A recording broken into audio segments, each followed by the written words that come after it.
We've taken a lot of trips to our southern border to investigate illegal immigration issues.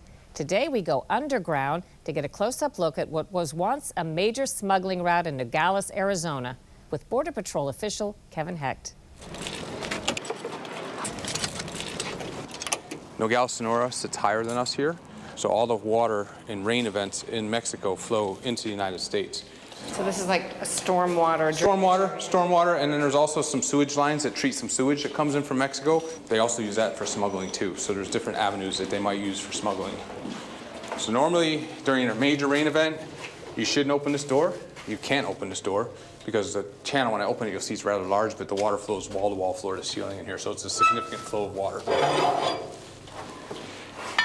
So this is actual rain drainage from street runoff.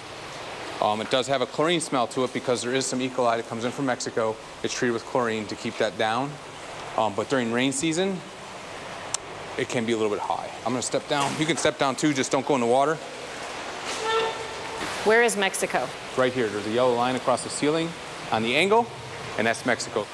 Years ago, this drainage used to be very active for smuggling.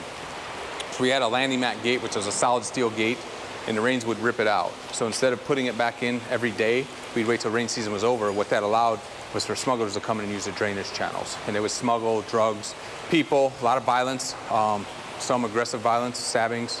Can you give us an overview of the tunnel situation, how bad it is and how often they're used? Sure. So historically speaking, there's just over 212 tunnels in the United States found. In this town alone, there's been 113. You know, some people never visit the border or a border town. What about tunnels? Should they know? So tunnels' main purpose is smuggling drugs. They're secretive and they don't want people to know about them. So tunnels are not used for smuggling people. So like this tunnel exists. So this is existing man-made infrastructure.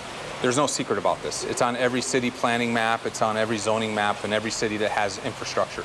So they'll use people in these, not a problem. Like, was that a new thing that people recognized they could use this as a smuggling tunnel? So this has been used for a very, very long time.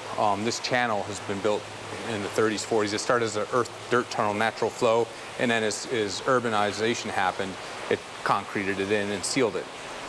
With that happening, that gave an underground means of smuggling. So over time, yes, they developed ways, but we've changed our gates to this bollard style, and we actually have more active patrols, so they adapted to that. So in the early 90s, mid-90s, this started picking up a little bit more underground, so then we had to counter that.